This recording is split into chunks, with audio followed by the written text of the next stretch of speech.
now I don't know what to do with my hands. I mean, I already kind of didn't know what to do, but... All right, guys, welcome back to Ditch the Pavement, the show where we explore living life outdoors and navigating life. My name's Presley. I'm here with my girlfriend, Haley. Hello. And today we're going to talk about mountain biking, specifically how I got started mountain biking, some barriers to getting started mountain biking, and then also some tips for those that want to get started. Yeah. If you are watching this on YouTube, you'll notice that we have this new desk that we talked about last episode, so we're super stoked on that. We built this, both the top and the base. It is a standing desk. Yes. Which is nice. Haven't podcasted standing up, so no, it's a new realm for both of us. I'm gonna have to chain myself to the desk because I tend to walk around. Yeah, you can't be like your work calls where you're wandering around your office. Exactly. So, but now we're gonna have more energy. Yeah. And we don't have to worry about our mics falling off. Yes. Last episode we had a little bit of an issue where the mic refused to stay on the side of the table. So yes, they are a lot more secure now. Oh yeah, thankfully, because I had to hold it last time. So that was interesting.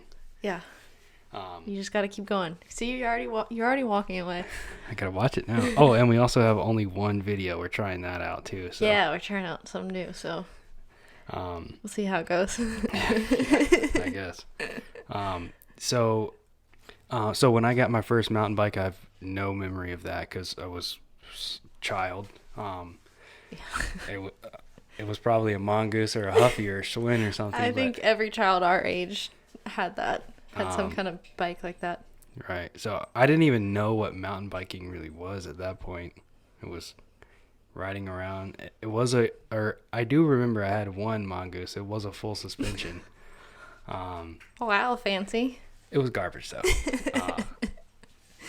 And I would beat the crap out of that thing. That's what you do when you have a... Bailey. Psst. Hey. Shh. Come here. So I would beat the... Interruption by the dog. She's going to have to stay out. Good girl. So that mongoose I had, I would beat the crap out of it. And as you do. Jump full speed up over jumps and just throw it and go tumbling, crash. But like not even, it probably wasn't even like a nice jump. It was something y'all like it was stuck a pile together. Of dirt. But it was tamped down and nice and packed. Oh. So you could actually jump a four-wheeler off of it. So it was. Oh, you did live out in the country. Yes. It was not mountains, but every day was a grassy off-road ride because our entire yard was off-road. But I used to be a master at endos, like stoppies. Is there a difference between a stoppie and an endo? One might be intentional. I think I don't know, probably the same thing. But anyway, so I've always ridden bikes. Ridden. Doing all kind of crazy stuff. But I got my first official mountain bike when I was in high school. When playing sports, some of our coaches were big into adventure racing. Now, by official, do you mean like a legit brand? It was a Trek. Okay. I don't know the model, but it was a cross country style 3x7 cross country Trek bike. So okay. And it was like $400 at the time when I was in high school, so I spent pretty much every dollar I had on it. It's big for high school. Oh yeah, it was worked a lot for that thing, but so that was my first like official bike, and I bought it specifically because I wanted to get started in adventure racing, and at the time I didn't even have a bike other than my BMX bike, which obviously you're not going to be doing. No. So I got that and then started doing like some training and long. Because what exactly is adventure racing? Yeah, it's a blend of It's usually sort of triathlon-ish, but it's usually rowing, running, and biking. But it also depends. Sometimes it could be swimming. I would never sign up for a race with swimming, but No. I was most looking for rowing or kayak or something, bike and run. And there's usually an orienteering component. Is there one that goes like east to west or west to east across Florida? Mm-hmm. Yeah, it's like a 3 or 5 day race, I think, something like that. I think I know some people that have done that, but like that's a lot. A team of coaches from high school, they did that race. Okay. And several others, and all across the state there are, throughout the year, single day adventure races, which is obviously where you would start. But so I got it for that and started training and riding, just sort of conditioning, but ended up never ever doing one. And that track actually collected dust in the garage forever. Oh, good. Good. That was the primary use of it. And dust collection? Yep. And so I had that, and then, like I said, in high school I rode BMX too. So I had always been on a bike somehow. But that trek, it wasn't until a few years back when we were living in Myrtle when I brought it up. Mostly because actually Margie wanted to get it out of the house. It was she was like, "We're cleaning out our garage. Take this." Yep. It was in the garage, and exactly what you said. So she was like, "All right, take this." So I brought it up, and it's lived on her porch. I don't remember that. Well, that one did. My Diamondback didn't. I don't even remember this bike. This was in 2H when we lived with Logan. That was the first one. We had 2 apartments in the same complex, so like they have different names when we refer to them. So it lived on our porch, and that was when I first discovered the Hulk. One day I was just looking at trails online, and I was like, "Oh, okay, I'll go try this," and went and rode by myself. And I didn't have a helmet or anything at the time, so I looked like an idiot. Most of the Hulk, you don't necessarily need a helmet. It's like pretty flat, and the way you ride, I would advise the way we ride. Probably should wear a helmet. Yeah, for some of it, you probably should ride a helmet. Do you remember that video of Logan where I jumped over Ryan, and you just see a glimpse of it, and then all of a sudden, you guys should wear helmets. So I went and rode that, and then okay, great. That was awesome. So I went back a couple more times and told Logan about it. And at first he's like, "Oh yeah, okay, that's cool." And then next thing I know, he bought the Diamondback, and I did too. And that was when I really started getting first ever like hooked, I guess. Mm-hmm. Other than riding for training or that was my only vehicle. Doing it for fun. Yeah. And so now I rode the Hulk several times because that was the best there is in Myrtle, but now we live here in Greenville, so there's more mountains. More mountains and more trails, more parks. Yeah. So that's kind of how I got started. And mine is a lot shorter. Same with you, kind of like as a kid, whatever. We always had bikes and I was always riding it, but a lot of times there was a section where the bike was too big for me. It was actually my dad's bike, and I fell off that one quite a few times. It's big enough where you can't quite touch the ground when you stop. So my dirt bike. Yeah, pretty much.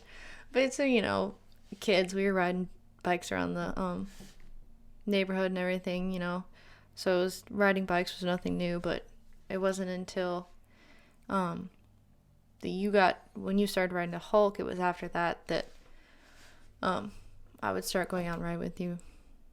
And that's about it. And now we live here. Yeah, and now we live here, and I'm still progressing on it. I'm trying to get more confident on the bike. The way that it works is I upgrade my bike and you get a bike. That's exactly how it happened. The last 2. Yeah, I have your old Diamondback hardtail now. It's a good bike though. Yeah. You gotta save up and get a full suspension though. Yeah, it was really nice. Best decision I made mountain biking. I feel like when we just rode DuPont, it would have been a little bit better. It depends. I mean, riding hardtail is fun. Well, I almost bounced off the pedals a few points. It's a little bouncy. Yep. Or getting started riding, there's some, I guess people would call them obstacles. What's the economic term? Barriers of entry. Barriers of entry. Yeah, there's some economic barriers of entry. You can tell we were business majors. Right, yeah. Everybody's like, what? But getting started riding, there are some barriers for sure, but a lot of times, or at least me personally, I think they're excuses in a way. Yeah. But obviously the biggest one is you don't have a bike. Yeah, it's kind of hard to go if you don't have a bike necessarily. And you do not need a super fancy bike to get started. No. Walmart, surprisingly, has some pretty nice ones. It's crazy, like, even some of the cheapest mountain bikes out there, they have disc brakes, aluminum frames. When I started riding your old Trek, I had rim brakes. Yeah. That is not great. Moving up to disc brakes was a game changer. Yep. You can get an aluminum frame hardtail with disc brakes for like $250. Yeah, from Walmart. From Walmart. And it would do just fine for most things. It's a great starter. Absolutely. The weakest point on it is definitely the fork. Suspension is pretty terrible. But because it doesn't have a lot of travel on it? Not a lot of travel. It's just a coil fork. Compared to like an air fork. Mm-hmm. And like it's just riding on a pogo stick basically. There's no control over compression or rebound dampening or anything like that. So it is essentially riding on a pogo stick. But it's a good place to start. A great place to start. And actually you can do a lot of things on that bike. Yeah. It's what Elizabeth was riding up until very recently. Right. She was probably riding her Walmart bike for at least a year. Over a year. She had a Specialized. Oh. Well, she had a Walmart bike to start out. She had Logan's for about a day. The Schwinn. But you can do all sorts of things on that. Matter of fact, look on YouTube. You'll see people with Walmart bikes that ride Whistler. Yeah. You've watched a couple. I've seen a couple that they did. They like kind of did a review of it. Kind of. Right. It's pretty interesting. All the heck. So I don't advise But as a beginner, you may not be going to Whistler. If you go to a bike park, rent a full suspension if you don't have one. Yeah. You'll really think yourself. But for get started trail riding or doing anything that's not extreme, get that and ride unless it you're fearless, I don't think you'll be doing anything extreme right off the bat. Even if you did, like some of the jumps that I used to do back in the day, we didn't even know what a full suspension was. Air fork? What is that? We'd be on a fully rigid Huffy with a solid front end and clear like a 10-foot gap or something crazy. Well, when you're 10, you have a little more elasticity in your body. Our bodies were the forks. But yeah, go out and get a cheap bike and ride it until you break it, and that's how you do it. And another thing is places to ride. A lot of people think, mountain biking. I have to be on a mountain. You have to be in the mountain. That's not true. It's in the name. We lived in Myrtle Beach and did plenty of riding. Yeah, you cannot get much flatter than Myrtle. Yeah. And the Hulk is actually a hidden gem there. Yeah. Matter of fact, people here all over the place have ridden the Hulk. Which, to me, growing up in Myrtle, I thought it was just some, just some local track that no one knew of. But to, hear people talk about it up here, I'm like, you know what that is? Why? People ride. And so Myrtle Beach, a big vacation spot, they bring their bike, and that's the best place. I mean, even if you go down, you go down to Charleston, I mean, the Hulk is the best thing. Yeah, I mean, you guys at the Hulk a couple times, or one time, y'all met some guy that was down from up from Charleston. Yeah, it's a great place. It's to ride. Weird because I wouldn't I don't know if it's just because I knew it a lot of my life, so it was just this thing, but people coming to come ride it, I'm like, that's just weird. Right. Yeah, go on Trail Forks or MTB Project and great places to find. Just look up places to ride, even if it's just a trail. Yeah. Or a community trail or something like that. Yeah, because unless you if you ride road bikes or do like cycling classes pretty often, it can be a little bit of an adjustment starting riding your mountain bike, because it takes a lot. It's a lot of energy and a lot of like whole body effort. Yeah, and if you live in a flatter area, you don't have to climb. Yeah. So you use that to your advantage. Yeah, climbing sucks. Sucks. And then one other sort of barrier would be like transportation to and from the trailhead. How to get your bike there if you can't ride to the trail. Yeah. And, you know, again, there's plenty of cheap ways to go around it. Like if you have a truck, you could obviously throw it in the bed, but put a blanket over your tailgate and use that. And you see that. We've seen moving blankets. I've seen pieces of Cardboard. cardboard. Carpet. Yeah, carpet. Like, you don't have to have a nice pad or anything. Like, literally just throw something over to protect your bike and protect your truck. Tailgate. Yes, that word. I remember the first time I pulled up and I had my bike back there, and your dad was like, "Holy crap, that is awesome!" He like never seen a bike like that before. I don't remember what exactly he said, but he was blown away. But yeah, throw a carpet, cardboard, whatever over your tailgate and put your bike on it. And if you have an SUV, this is what I did in the Explorer. Take your front wheel off, and you could turn the bars and put it right in. We see that at Paris Mountain quite a bit. People roll up, even little like hatchback kind of cars. If you can fit your bike in a small car. Yeah. A guy I used to ride BMX with at the skate park, he had a Mazda Miata. It wasn't a mountain bike, you know, it was a small BMX bike, but he had his bike in the passenger seat with him in his Miata because he took the wheel off. Yeah. Or if you have like a small car like that, sedan, is that what those are called? Sedan, yeah, would be a 4-door. You can have the ones that like go on the trunk. Yeah. And those racks are cheap, you know, just a little base with some straps that hook to the trunk. So get that if you have a car, or if you can't fit it in your back seat. I will say though, if you are riding and it's muddy, you're not maybe bring a towel or something. Yeah, definitely. But those are the three biggest things. You can buy a cheap bike and literally ride it until you break it. Yeah. Literally. Which may or may not be long, I don't know, depending on how you ride. But depending on how hard you go off the bat. Yep. But that can get you way farther than what people think, and that's not a barrier. That's an excuse. You could save up $200 and get a bike, and then you don't have to be in the mountains to ride. No. Just because it has a mountain in the name doesn't mean you need a mountain. Yeah. And if people say, please don't hit that, sir. And if people make fun of you for referring to mountain biking, even though you live in Myrtle, flip them off. Yeah. So, make like a tree and frick off. Some mature kids out there. Oh yeah, you mentioned earlier about you are getting more confidence on the bike, and I think so this next topic we'll talk about is a little bit some advice for those that are wanting to get started, which was you not too long ago. Very, very true. And you've come a long way, but there's some different little pieces of advice for those that are starting, and the biggest thing is try and get your confidence up on the bike as fast as possible.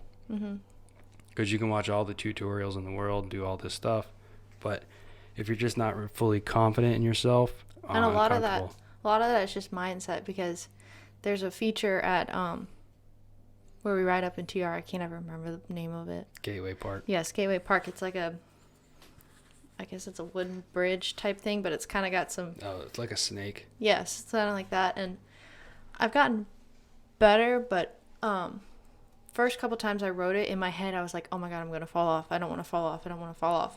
And so then I'm much more rigid on the bike, because I'm like trying to fight where my bike is wanting to go. You crash. Yeah, exactly. And I did fall off of it once.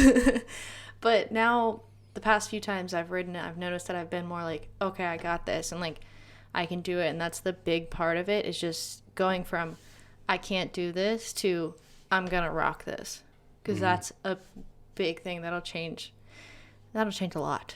Yeah, and you get there by doing it. Take it as slow as you want, crash, whatever. A little bit of speed, I'm learning, is necessary for some things. Yeah. a lot of things actually, more than what people think. You can crash harder going slower on certain things. Yes, I've seen that a couple times. And I've looked online at this and people disagree with it, but I think it's true. Like, go ahead and crash one good time. Yeah. And then things start to change a little bit because you start to see, okay, that's what happens. But I read a thing that it was like tips, whatever, when you're starting out. And it was basically like, you're going to fall. But when you start to fall, tuck in. Don't like stick your arms out because that's a good way to break an arm or break a collarbone. But it's like, when you start to fall, you want to brace yourself, but don't do it. But I definitely think like you got to have a crash in and then you're like, okay, it wasn't that bad. Yeah, I think so, especially if it's pent up over or your first crash. Mm-hmm. Like if you've been riding and you've never really crashed, and I'm not talking about tip over, you know, like a crash. Or like drag the pedals down your shin. Yes, that's not a crash, but that... It hurts. Freaking like I did hurts. at Gateway Park. When we were dropping into the section and my pedal hit that rock the other day, and I was like way up on the front. Like, oh crap. Yeah. I have scars on my shin from... That's inevitable. Yeah. Oh, I'm used to it. But don't be afraid to try out new things and start doing it. Obviously, that's how you gain confidence, is by actually doing it. And no amount of YouTube videos in the world is going to give you that. But I would say if you are like a little hesitant that you don't want to get too hurt when you crash, we always ride in gloves for one. Ride in gloves, get some elbow pads, knee pads, Get a little bit of protection if you don't want to get real banged up. And a helmet goes without saying, obviously. Yes, a good helmet, and if you crash, get rid of it. I'm looking at you. I give it a squeeze test, and it hasn't broken yet. I'm pretty sure it has cracks on the side. It might. I do need to get a new one. If it has a crack, you're supposed to get rid of it. They're supposed to be single use. If you crash, you're supposed to get rid of it. But that's been a few ago. Another tip would be go on Facebook and find a local ride group. And it doesn't matter where you are. There's some sort of riding group in your area. Mm-hmm. And connect with them. And and that way, you can start making some friends, find people to ride with, and try to find people that are on a similar level as you. Yeah. Because that makes it easier to go out there, because then you don't feel as intimidated and stuff. Yep. And you start to meet those people, and they'll hold you accountable, making you go ride and stuff, too. So find that and meet up with them, and the more friends you have, the more fun it is. More fun, yeah. I mean, when we went to DuPont this past weekend, we inadvertently ended up in a little, group, because there was just a bunch of people out there, and there was this one group that we were kind of staying a little steady with. So, it was fun. That was a lot of fun, yeah. We saw a guy out there. He was 91 years old, and he's, pointing people where the most fun route is. He was 91. He was looking good. He was also on an e-bike, but I would be, too, if I was his age out there. My grandfather could not even get on a bicycle. No, so I was like, damn, dude. And he's 10 years younger. Yeah, he was rocking it. Yeah, that was awesome. And he was right. That was the more fun way to go. Yeah. Definitely better than that gravel road. Yeah. Another thing would be find whatever your local bike shop is. Yeah. And start going there and talking to the people and buy something. Support small. Support them and just get to know them and ask them about the trails. They know more stuff than you do, especially if you're new to riding or haven't ridden before. Yeah. And my experience, they want to help you, and they want to tell you the good places to ride. Yeah, definitely. And if you have one that serves beer, that's even better. Shout out to Piney Mountain. Yeah. Beer, bikes, and occasional food truck. Can't ask for much more. Nope. And some hot dog stands. Oh, groovy dogs. Those were good. Those are nice. Oh. I thought we had another person in here, but it was just Bailey. So once you start getting your confidence up and going out and getting comfortable and meeting some friends and stuff, at that point, then you can go to YouTube and start learning specific skills, Yeah. that maybe you haven't thought of before, or, which way you hold your pedals, your cranks, or whatnot.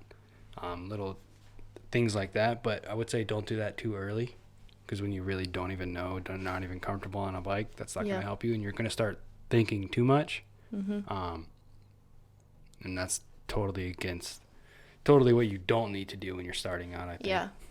You need to have a little bit of experience just on the bike, out on the trails, before you try to, I think, start tweaking on things, because you just got to get that little bit of comfortability. Something like that, yeah. I don't know what that word. Get comfortable on the bike. Yeah, I guess. Yeah, definitely. So we talked a little bit about how I got started, how you got started. My story is very short compared to yours.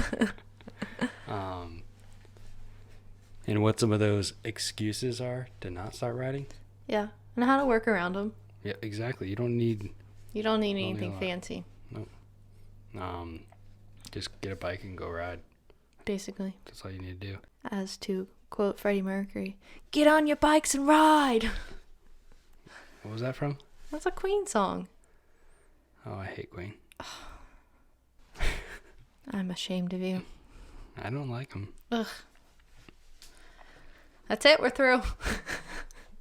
I was more Just rock and roll, kidding. not pop culture. I don't know what to do with you. Well, that about covers it. Thanks for listening, guys. If you liked the episode, share it with your friends. Talk about us. Only nice things. Only nice things, yeah. Post about it on social media. Follow us on Instagram at ditchthepvmt. Yes. Apparently pavement is too long. That's a bit long. But so follow us there. If you can follow Haley at Haley Marin. HALIMARIN. And I'm at Presley Grooms. We'll be posting. We have some couple trips planned. Hopefully that we'll be kicking off where it gets terribly cold. Yeah. And keep in touch. We'd love to Talk to you. Yeah, we'd love to talk to you. Again, if you like what you hear, rate us on iTunes, do all that jazz. So Leave us a review. Yeah, only nice things, people. Only nice things. We have feelings. So yeah, until next time, we'll see you out there. Yeah. Bye-bye.